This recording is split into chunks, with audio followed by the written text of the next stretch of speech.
मागच्या 2-3 भागामध्ये आपण कॉन्स्टिट्यूशन, त्याच्या इम्पोर्टंट केसेस आणि काही लीगल मॅगझिन्स याबद्दल अभ्यास केलेला. आजही आपण काही लीगल महत्त्वाचे मॅगझिन्स आणि त्याच्याबद्दलचे अ, त्याच्यावरती येणारे प्रश्न याचा अभ्यास करूयात.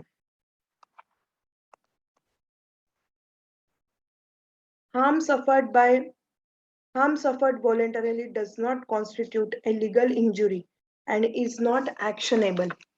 This principle is embodied in the maxim voluntary non-fit injuria. A person cannot complain of harm to the chances of which he has exposed himself with his free consent and free will. The maxim voluntary non-fit injuria is founded on good sense of justice.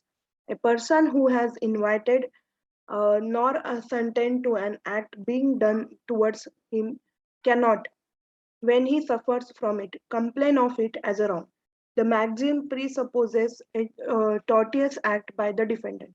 The maxim applies in the first place to intentional acts which would otherwise be tortious. These are certain limitations to the application of this maxim. Okay, यांचं म्हणणं काय आहे थोडक्यात? स्वेच्छेने सहन केलेल्या हानीला कायदेशीर इजा होत नाही आणि ती कारवाई करण्यायोग्य नसते. हे तत्व मॅक्झिम व्हॉलेंटी नॉन फिट इंजिरियामध्ये आहे. एखादी व्यक्ती हानीची तक्रार करू शकत नाही ज्याच्या शक्यता त्याने स्वतःला त्याच्या मुक्त संमती आणि स्वतंत्र इच्छाशक्तीने उघड केले आहेत. मॅक्झिम व्हॉलेंटी नॉन फिट इंजरिया चांगल्या बुद्धी आणि न्यायावर आधारित आहे. ज्या व्यक्तीने त्याच्या विरुद्ध केलेल्या कृतीला संमती दिली आहे, त्याला आमंत्रित केले आहे. जेव्हा त्याला त्रास होतो, तेव्हा तो चुकीची तक्रार करू शकत नाही. प्रतिवादीने जास्तीत जास्त अत्याचारी कृत्याची कल्पना केली आहे. जास्तीत जास्त प्रथम हेतुपुरस्सर कृत्यांवर लागू होते, जे अन्यथा त्रासदायक असतील. या जास्तीत जास्त वापरासाठी काही मर्यादा आहेत. हे वाचल्यावरती खूप काय केवढं मोठं, केवढं अवघड मॅगझिन आहे असं वाटतं. पण थोडक्यात याचा अर्थ असा आहे, की जर तुम्ही एखाद्या गोष्टीला तुम्ही परमिशन दिलीत, एखाद्या गोष्टीला तुम्ही संमती दिलीत आणि जर तुम्हाला ती संमती दिल्यानंतर तुम्हाला असं वाटत असेल, की मला होणारा त्रास हा मी सहन करेन किंवा ते कृती केल्यानंतर होणाऱ्या अ, येणाऱ्या त्रासांना किंवा होणाऱ्या हानीला तुम्ही तुम्ही सामोरी जाण्याची तुम्ही सामोरे जाऊ शकता, असं तुम्हाला सुरुवातीला वाटतंय. पण जेव्हा प्रत्यक्षात ती कृती किंवा ती हानी तुम्हाला पोहोचेल, तर त्यावेळेला तुम्ही त्याच्याबद्दलची तक्रार करू शकत नाहीत. असं थोडक्यात हे मॅक्झिम आपल्याला सांगतं. मॅक्झिम कोणते? Voluntary non fit injuria. Voluntary non fit injuria म्हणजे हानी. जर तुम्ही व्हॉलंटरीली कोणती गोष्ट करताय, तर त्याबद्दल होणाऱ्या हानीला तुम्ही अ, तुमचं कॉन्सेंट आहे, तुम्ही तुमची फ्री कॉन्सेंट दिलेली आहे. इन गुड सेन्समध्ये तुम्ही जेव्हा चांगल्या मेंटल कंडिशनमध्ये आहात, त्यावेळेला तुम्ही त्याला कॉन्सर्न दिलेली आहे आणि तुम्ही त्यानंतर जर काही त्याच्यामध्ये तुम्हाला कंप्लेंट आली किंवा तुम्ही कोणत्या गोष्टी तुम्ही सफर करत आहात, तर तुम्ही त्याबद्दल तक्रार करू शकत नाही. Harm suffered voluntarily does not constitute a legal injury and is not actionable. Does harm suffered voluntarily तुम्ही स्वतःहून तो त्रास सहन करताय. मी तयारी दाखवतोय, की मी तो सहन करेन. पण तो सहन करण्याची जेव्हा वेळ येईल, त्यावेळेला जर तुम्ही त्याच्यासाठी तक्रार करत राहिलात, तर ती नॉन ॲक्शनेबल आहे. म्हणजे त्याच्यावर कोणतीही कायदेशीर कारवाई होऊ शकत नाही. This principle is embodied in the maxim voluntary non fit injuria. हे कोणत्या प्रिन्सिपलचं उदाहरण आहे, की voluntary non fit injuria. A person cannot complain of harm to the chances of which he has exposed himself with his free consent and free will. तर तुम्ही free कॉन्सेंटने दिलेलं आहे, स्वतःच्या मर्जीने आणि स्वतःच्या इच्छेने तुम्ही हे सगळं करता. तर तुम्ही त्याबद्दल अ, तक्रार करू शकत नाही. Into the maxim presupposes a tortious act by the defendant. Tort म्हणजे काय? Civil wrong. This maxim presupposes a tortious act by the defendant. डिफेंडंट म्हणजे कोण? आहे प्रतिवादी. म्हणजे त्याला सिव्हिल रॉंग होऊ शकतं, हे त्याला माहिती आहे. पण तरीही त्याने ती इच्छा त्याच्या गुड सेन्समध्ये एक्सेप्ट केली आहे. तर त्यावेळेला तो त्याच्याबद्दल कंप्लेंट करू शकत नाही. आणि म्हणजे हेतुपुरस्सर कृत्यावर लागू होते, जे अन्यथा त्रासदायक असतील. त्याच्याने त्रास होणार आहे त्या कृत्याने. पुढे जाऊन आपण एक्झाम्पल्स बघू. काय एक्झाम्पल्स येऊ शकतात त्याच्यामध्ये. त्याच्याने त्रास होणार आहे हे सगळ्यांना माहिती आहे. पण तरीही तुम्ही समजा आता खूप काही अशा केसेस म्हणजे काही गोष्टी झाल्या, की COVID-19च्या व्हॅक्सिनसाठी व्हॉलंटरीली व्हॅक्सिनच्या ट्रायलमध्ये लोकांना सहभागी होण्याचं सरकारने आवाहन केलेलं. त्यावेळेला काही लोकांनी स्वतःहून व्हॅक्सिनच्या ट्रायलमध्ये त्यांची म्हणजे संमती दाखवली, की आम्ही ट्रायलमध्ये पार्टिसिपेट करू. गव्हर्नमेंटनी पण त्यामध्ये कंडिशन्स होती, की हे ट्रायल आहे. यामध्ये होणारा त्रास, यामध्ये तुम्हाला जर काही त्रास झाला, तर हा तुम्ही व्हॉलंटरीली एक्सेप्ट करणार आहात. तुम्ही त्या कंपनीला जबाबदार धरू शकत नाही. बरोबर आहे? मग तिथं हे मॅक्सिम लागू होऊ शकतं. Voluntary non fit injuria. कंपनीने सांगितलंय, की डायबिटीसच्या लोकांनी, हाय बीपीच्या लोकांनी किंवा अजून कोणते जर तुम्हाला आजार असतील, तर तुम्ही त्याला अनफिट आहात. पण तुम्ही ही इन्फॉर्मेशन ट्रायलच्या वेळेला तुम्ही लपवलीत आणि तुम्ही काय होतंय, मला काही होणार नाही या हेतूने तुम्ही गेलात आणि ट्रायल व्हॅक्सिन घेतलत आणि त्याचा तुमच्यावरती उलट परिणाम झाला, तर तुम्ही कंपनीला कॉम्पेन्सेशन मागू शकत नाही. कारण हे व्हॉलंटरी ॲक्ट होतं आणि त्यामध्ये तुम्ही फ्री कॉन्सेंट आणि फ्री विल आणि गुड सेन्समध्ये तुम्ही सहभागी झाला होता. Free consent, free will and good sense and justice या गोष्टी खूप महत्त्वाच्या आहेत या मॅगझीनसाठी. याबद्दलचे एक्झाम्पल बघू आपण. हे सगळे इंग्लिशमध्ये आता लिहिलेत, मराठीमध्ये मी एक्सप्लेन करते. Mister A was the owner of the car. He had a driver mister D. On January 1921, Mr. A and Mr. D were traveling in the car, wherein Mr. A got down at a restaurant and told Mr. D to take the car back to Mr. A's bungalow. Mr. D was filling the petrol uh, tank of the car, and two strangers, Mr. B and Mr. C, took a lift from Mr. D in his car. The car went ahead, and the right side front wheel of the car flew away. The car toppled, and Mr. D and Mr. C were thrown out. Mr. C sustained several injuries and ultimately died. Due to those injuries, on January 2021, Mr. B and legal representatives of Mr. C claimed compensation from Mr. A and Mr. D. Mr. D options काय दिले त्यांनी Mr. D will be liable to pay compensation. Voluntary non-fit injuria will be applicable and no compensation can be claimed. Voluntary non-fit injuria will not be applicable and compensation can be claimed. Mr. A and Mr. D both will be liable to pay compensation. Okay, यामध्ये scenario काय आहे? Mister A हा कारचा owner आहे. Mister A was the owner of the car. He had a driver mister D. त्याचा driver आहे mister D. 19 जानेवारी 2021 ला काय झालं? Mister A and mister D were travelling in their car wherein Mr. A got down at a restaurant. 19 जानेवारीला काय झालं? दोघं जण मिस्टर ए गाडीमध्ये मागे बसलेले आणि मिस्टर डी त्यांचा ड्रायव्हर गाडी चालवत होता आणि एका रेस्टॉरंट पाशी मिस्टर एनी काय केलं? तो खाली उतरला गाडीतनं रेस्टॉरंट पाशी and told mister D to take the car back to mister A's bungalow. आणि एनी काय सांगितलं, की तू माझी कार घेऊन बंगल्यावरती कार घेऊन जा म्हणून.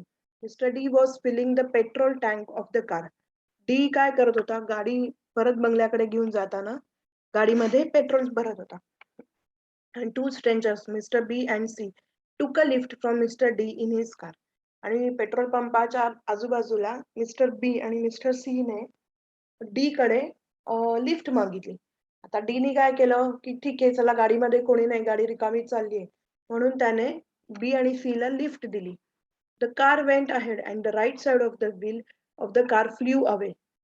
पण जेव्हा कार थोडी पुढे गेली तेव्हा उजव्या बाजूचं एक चाक जे आहे ते चाक गाडीचं निघालं आणि द कार टॉपल्ड आणि कार अशी धक्के खात खात उलट होत होत गेली.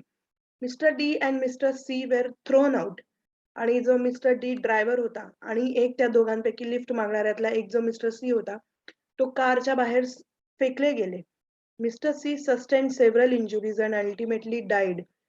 पण काय आलं जेव्हा त्यांना हॉस्पिटलमध्ये ऍडमिट केलं तेव्हा खूप मार लागल्यामुळे, इंजुरी झाल्यामुळे मिस्टर सी ची डेथ झाली. तो त्यामध्ये गेला.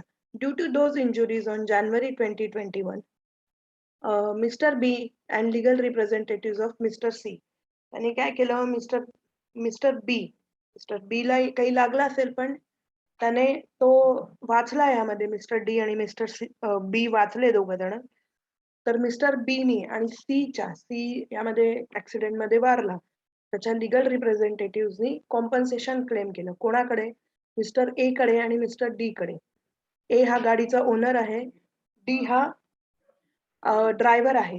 त्यामुळे या दोघांनी त्या मिस्टर ए आणि मिस्टर डी कडे कॉम्पन्सेशन मागितलं. तर यामध्ये करेक्ट ऑप्शन काय येऊ शकतं? Mister D will be liable to pay compensation. गाडी डी चालवत होता, ए ला काही माहितीच नव्हतं याबद्दल, त्याने गाडी घरी घेऊन जायला सांगितली होती. तर ठीक आहे, जाता जाता पेट्रोल भरलं, पण ही प्रायव्हेट गाडी आहे, एखाद्या व्यक्तीची गाडी आहे, त्यामध्ये लिफ्ट देणं हे योग्य नाहीये. म्हणून मिस्टर डीच फक्त लायबल होईल. Voluntary non-fit injuria will be applicable and no compensation can be claimed. म्हणजे यामध्ये मिस्टर बी आणि मिस्टर सी हे विलिंगफुली गाडीमध्ये बसले होते. त्यांनी लिफ्ट मागितली आणि चांगल्या हेतूने मे बी मिस्टर डीनी त्यांना लिफ्ट दिली. म्हणजे त्यांचं हे व्हॉलंटरी ऍक्ट होतं, त्यांना कंपल्शन नव्हतं. हे गव्हर्नमेंटच्या गाडीने सुद्धा जाऊ शकले असते. So no compensation can be claim. त्याच्यामुळे या मॅक्झिमच्या अंडर त्यांना काहीही कॉम्पन्सेशन मिळणार नाही. एचा तर काही संबंध येतच नाही, पण डीनी लिफ्ट मागितली आणि चांगल्या हेतूने त्यांना लिफ्ट दिली. आणि हे अनसर्टन होतं, गाडीचं चाक निघणं आणि गाडी, ऍक्सिडेंट हा अनसर्टन असतो, कोणाला जाणून बुजून होत नाही, किंवा आता पुढे गेल्यावर 50 किलोमीटर वरती आपला ऍक्सिडेंट होईल असं कोणाला माहिती नसतं. Voluntary non-fit injuria will not be applicable and compensation can be claimed. म्हणजे हे मॅक्झिम ऍप्लिकेबल होत नाही, इथं होत नाही, पण कॉम्पन्सेशन मात्र मिळेल. की व्हॉलंटरीली ते दोघ जण गाडीमध्ये बसले आणि ते येणाऱ्या रिस्पॉन्सिबिलिटीजला त्यांनी सहमत असणं हे मान्य नाहीये इथं. पण त्यांना कॉम्पन्सेशन मिळेल. Mister A and mister D both will be liable to pay the compensation. Mister A आणि मिस्टर डी दोघांनाही कॉम्पन्सेशन मिळेल. यामध्ये करेक्ट आन्सर काय येईल? Voluntary non-fit injuria will be applicable and no compensation can be claimed. Answer B. कारण यामध्ये जरी D एचा तर काही संबंध नाही, त्याच्यामुळे ए आउट होतो, पण डी ने चांगल्या हेतूने त्यांना लिफ्ट दिली, त्याच्यामुळे हा व्हॉलंटरी ऍक्ट आहे मिस्टर डी आणि मिस्टर बी आणि मिस्टर सीचा. त्यामुळे त्यांना काहीही यामध्ये कॉम्पन्सेशन मिळणार नाही. म्हणून आन्सर बी हे करेक्ट आहे. Question number 2. Rama was a spectator at a motor car race being held on a track owned by the defendant company. Rama ही एक मोटर कार रेसिंग बघायला गेली होती. रामा वॉज अ स्पेक्टॅटर म्हणजे audience at a motor car race being held on a track owned by the defendant company. डिफेंडंटच्या कंपनीचं नाव दिलं नाहीये, पण प्रतिवादीच्या कंपनीच्या ट्रॅक वरती रमा नावाची मुलगी कार रेसिंग चालू होती, ती बघायला गेली होती. During the race there was a collision between two cars. आणि जेव्हा रेस चालू होती तेव्हा दोन कारची आपापसात टक्कर झाली. कोलिजन म्हणजे टक्कर. One of the car was thrown among the spectators. आणि कारचा स्पीड जास्त होता, टक्कर झाली, त्याच्यामुळे एक कार जी आहे ती ऑडियन्सच्या दिशेने फेकली गेली. स्पेक्टॅटर्स म्हणजे ऑडियन्स देअरबाय इंजुरिंग रमा सेव्हरली. आणि जिथं रमा बसली होती तिथं ती कार फेकली गेली आणि तिला त्यामुळे खूप इंजुरी झाली, तिला खूप दुखापत झाली. Which of the following statement is correct? खालचं यापैकी कोणतं स्टेटमेंट यामध्ये करेक्ट आहे? Rama impliedly took the risk of such injury, the danger being inherent in the sport which any spectator could foresee. The defendant was not liable. Rama impliedly took the risk of such injury. आपण एक introductory क्लासमध्ये एक example पाहिलं होतं क्रिकेटच्या मॅचचं. Mister Ashok काहीतरी cricket match बघायला जातात आणि बॉल त्यांना लागतो, तर कोण त्याच्यामध्ये कॉम्पन्सेशन त्यांनी क्लेम केलं, पण त्यांना बीसीसीआय कडनं कॉम्पन्सेशन मिळालं नाही. कारण जेव्हा एक ते स्पोर्ट्स बघायला गेले त्यावेळेला त्यांनी एखादा खेळ चालू आहे तर त्यामध्ये काहीही होऊ शकतं, बॉल लागू शकतं आणि काही तिथे ऍक्सिडेंट होतात आणि त्याच्यानी ऑडियन्सला त्याचा त्रास होऊ शकतो. म्हणजे ही एक रिस्क फॅक्टर आहे. अननोन रिस्क फॅक्टर आहे हा. तर हे व्हॉलंटरीली गेलेली आहे, की आपल्या ही जबाबदारी उचलून घेतलेली आहे, की ठीक आहे, मी स्पोर्ट्स बघायला चालले, तर तिथे जे काय घडेल, त्याला मी लायबल असेल. द डेंजर बिंग इनहेरंट म्हणजे तिथं असणारच, काहीतरी घडणारच. The sports which any spectacle could foresee. Foresee म्हणजे विचार करू शकतो पुढचा. The defendant was not liable म्हणून इथं प्रतिवादी कंपनी कॉम्पन्सेशन देण्यासाठी लायबल नाही. It was a negligence on the part of the defendant and voluntary non fit injuria will be applicable. हे डिफेंडंटची निग्लिजन्स आहे. हा डिफेंडंटचा निग्लिजन्स म्हणजे काय दुर्लक्ष आहे, की त्यांनी प्रॉपर प्रिकॉशन घेतल्या पाहिजे होत्या. कार अशा ॲक्सिडेंट्स होऊ शकतात याचा विचार करून स्टेडियममध्ये काहीतरी प्रिकॉशन्स त्यांनी घ्यायला पाहिजे होत्या. म्हणून त्यांनी कॉम्पन्सेशन दिलं पाहिजे. Rama did not take the risk of such injury and she only concentrate to watching the race hence the defendant was liable. रमानी अशा काही घटना घडतील याची जबाबदारी घेतलीच नव्हती. तिने फक्त अ, तिने फक्त तिकीट खरेदी केलं होतं. रेस बघायचं, कार रेस बघायचं. त्यासोबत तिकिटावरती कुठेही मेन्शन नव्हतं, की तुम्ही जबाबदार असाल, काही घडेल या गोष्टीसाठी. त्याच्यामुळे तिला ह्याच्याबद्दल काही माहितीच नव्हतं. Rama was negligent and she suffered injuries. यामध्ये रमाचं दुर्लक्ष झालं होतं. निग्लिजंट म्हणजे ती कॅज्युअल राहिली. ती मे बी जास्त पुढे जाऊन बसली, त्याच्यामुळे कार जी आली ती तिला लागली आणि त्याच्यामुळे तिला इंजुरी झाली. तर यामध्ये उत्तर काय येऊ शकतं? काय वाटतं? Correct. Answer A. Rama impliedly took the risk of such injury, the danger being inherent in the sport, which any spectator could foresee. The defendant was not liable. म्हणजे ही तिची स्वतःची जबाबदारी होती आणि त्यामुळे तिथं जे काही असं संभाव्य धोका असणार आहे, त्याची रमाला पूर्ण कल्पना असायला हवी आणि त्या धोक्यासाठी ती स्वतः जबाबदार असली पाहिजे. त्यामुळे डिफेंडंटच्या कंपनीला काहीही यामध्ये म्हणजे ही कंपनी तिला काहीही क्लेम देऊ शकत नाही. पुढचं example. Which of the following is correct but consent in voluntary non-fit injury? Which of the following is correct about consent in voluntary non-fit injury? म्हणजे कोणती शक्यता करेक्ट आहे? कॉन्सेंट म्हणजे परवानगी. या मॅगझिन मधली. Knowledge of the risk does not always amount to consent. म्हणजे knowledge of the risk जे संभाव्य धोक्याची जाणीव ही प्रत्येक वेळेला ती कृती करण्याची परवानगी देतेच असं नाही. Knowledge of the risk does not precede consent. संभाव्य धोक्याची जाणीव ही ती गोष्ट करण्याच्या आधी येते असं नाही. म्हणजे knowledge of risk does not precede consent. Precede म्हणजे अगोदर येणे. घटना घडायच्या आधी त्याचं आपल्याला नॉलेज नसतं किंवा घटना घडल्यानंतर आता ह्याचं काय करायचं? त्याच्यासोबत त्याची अमाउंट ऑफ कॉन्सेंट म्हणजे ती घटना आपल्याला कॉम्पेन्सेशन मिळेलच असं नाही. Knowledge of the risk always amount to consent. जी knowledge of the risk always amounts to consent. म्हणजे संभाव्य धोका जर घडला, तर त्याबद्दल तुम्हाला काहीतरी कॉम्पेन्सेशन मिळेल. असं हे व्हॉलंटरी नॉन फिट इंजुरिया सांगतो. Mere perception of the existence of danger amount to consent. केवळ धारणा म्हणजे मेअर परसेप्शन म्हणजे असं होऊ शकतं. ही जाणीव तुम्हाला असा संभाव्य धोका होऊ शकतो. याची माहिती तुम्हाला नॉलेज म्हणजे काय माहिती असणं, ज्ञान असणं. हे अमाउंट टू कॉन्सेंट म्हणजे हे परवानगी दिल्यासारखंच आहे. बरोबर? तर याचा आन्सर काय आहे? Knowledge of the risk does not always amount to consent. म्हणजे धोक्याची जाणीव असणं. मला जाणीव आहे तरीही मी ती रिस्क घेतली आणि तो धोका घडलाच. आता तुम्ही मला कॉम्पेन्सेशन द्या. असा या असा याचा म्हणजे अ, असा याचा अर्थ होत नाही actually. Does not knowledge of the risk does not always amount to consent. म्हणजे तुम्ही संभाव्य धोका घेऊन गेलेला आहेत, म्हणून तुम्ही येणाऱ्या धोक्याला परवानगी देतात, की मी ठीक आहे, मी जबाबदार आहे.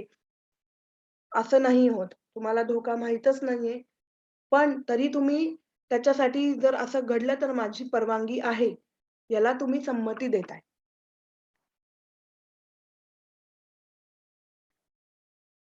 Lily had placed spring gun in a wood on her ground for the protection of the garden. लिलीने काय केलं, की तिच्या गार्डनमध्ये, तिच्या घराच्या बगीच्यामध्ये एक वूड गन, स्प्रिंग गन तिने ठेवली, जी अ, वरती येऊन असं एका पर्टिक्युलर टाईममध्ये सगळ्या झाडाला पाणी देईल. Ground for the protection of the garden म्हणजे किंवा काही पक्षी आले किंवा काय आलं किंवा काही कोणी चोरी करायला आलं तर ती त्या स्प्रिंग गननी त्यांना काहीतरी इंजुरी होऊ शकेल अशी तिने बगीचाच्या सोयीसाठी प्रोटेक्शनसाठी तिने एक spring gun wood spring gun तिने ठेवली होती. Karan with full knowledge of that there were spring gun somewhere in the wood trespassed on the land of Lily and was injured.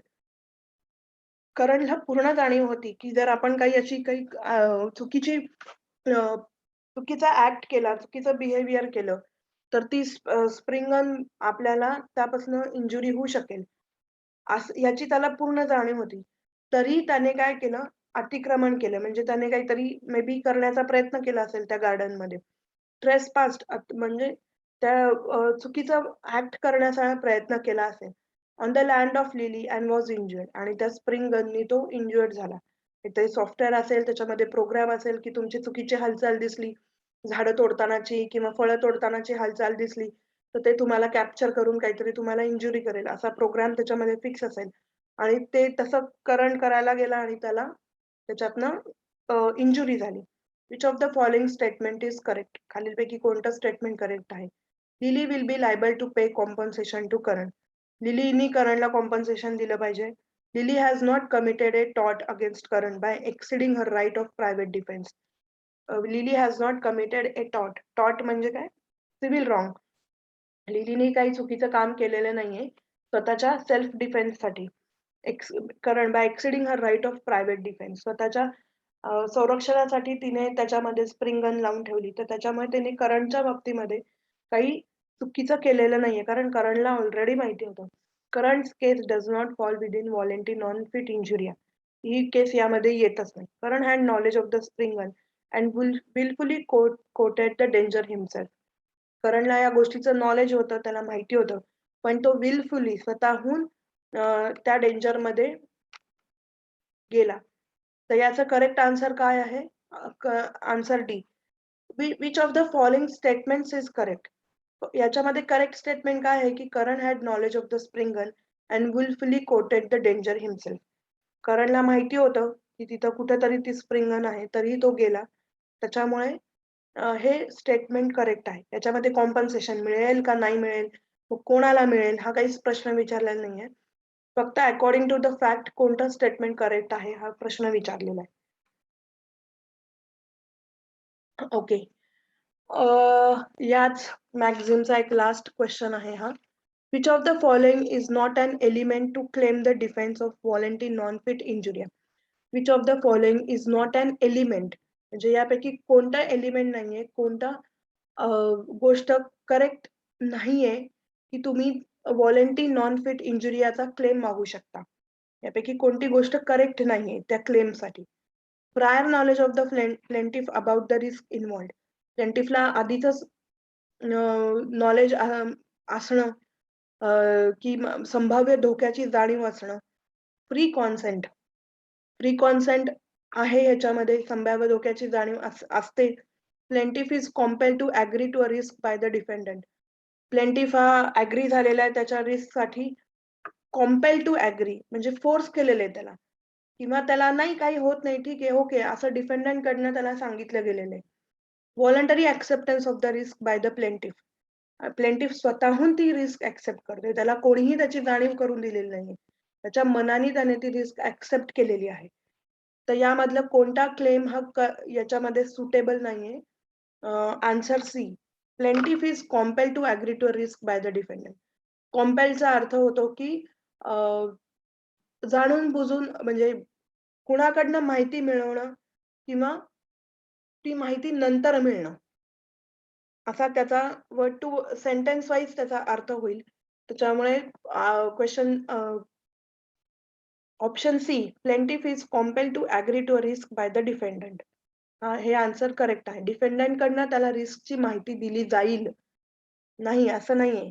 तो स्वतःहून त्याला या सगळ्या गोष्टींची माहिती आहे.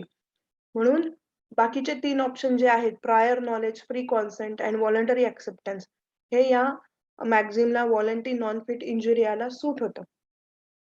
ओके. हे या मॅगझिनचे काही 5 क्वेशन्स होते.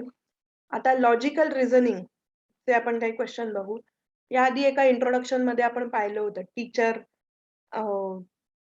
टीचरचं काय नॉलेज असं एक ऑप्शन होता.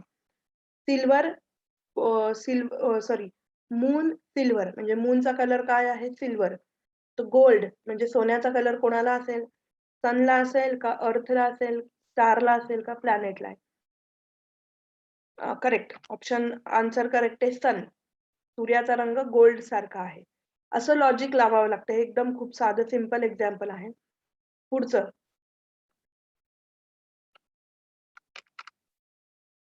if bus is coded as DWU, how will you code ROBS? जर बसचा कोड आपल्याला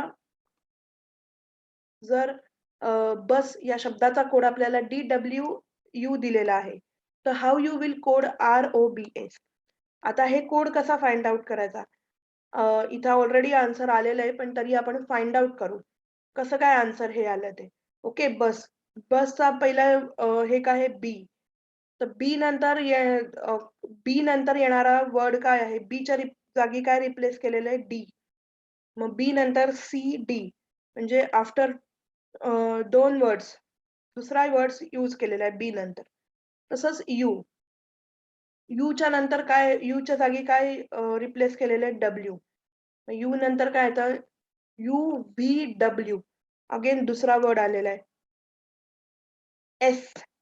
एसच्या जागी काय आलंय? यू आलंय. मग एस नंतर एस टी यू.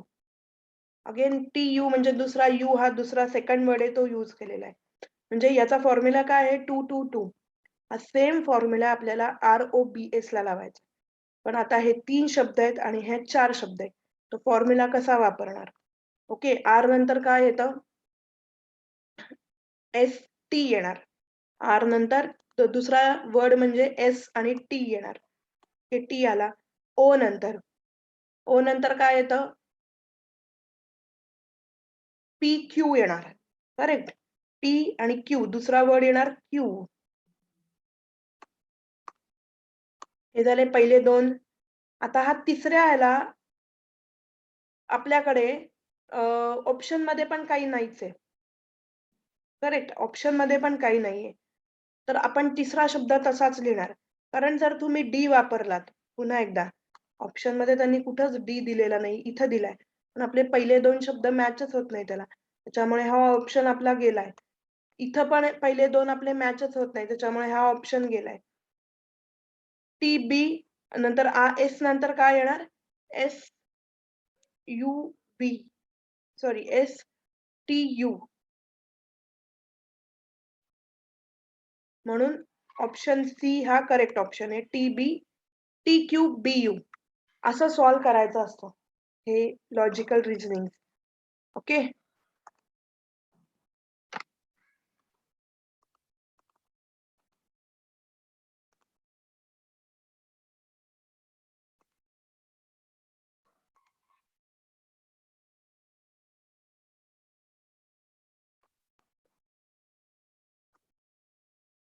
पुढचं काय? In a certain language champion is coded as HCMAIPNO. How is negative coded in that code? Champion त्यांनी कसं कोड केलेलं आहे? चॅम्पियन एच पहिला घेतलाय म्हणजे हा वर्ड पहिला घेतलाय. आपण याला नंबरिंग देऊ 1 2 3 4 5 6 7 8. 1 2 3 4 5 6 7 8. बरोबर. एच हा इथं दुसऱ्या नंबरला एच आहे. त्यानंतर त्यांनी सी घेतलाय. 1 नंबरला सी आहे. A M PION.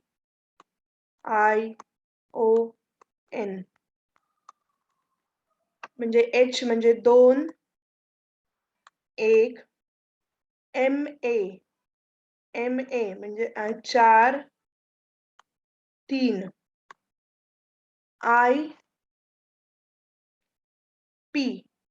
IP 6, 5,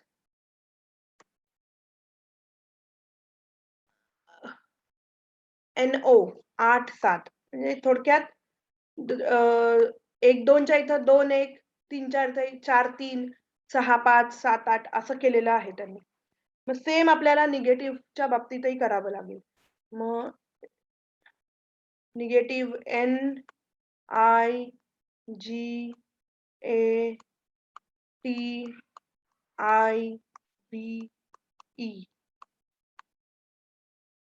1 2 3 4 5 6 7 8.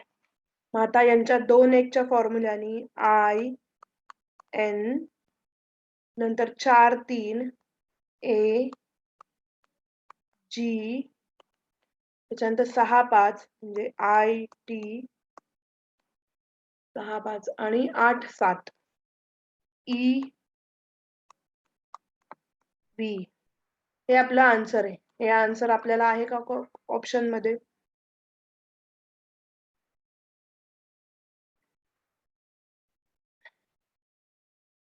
अच्छा हे NE केलंय निगेटिव्ह NE म्हणजे ENAGITEV ENAGITEV okay. Option A correct असायला हवा. बघू आपले उत्तर बरोबर आहे का?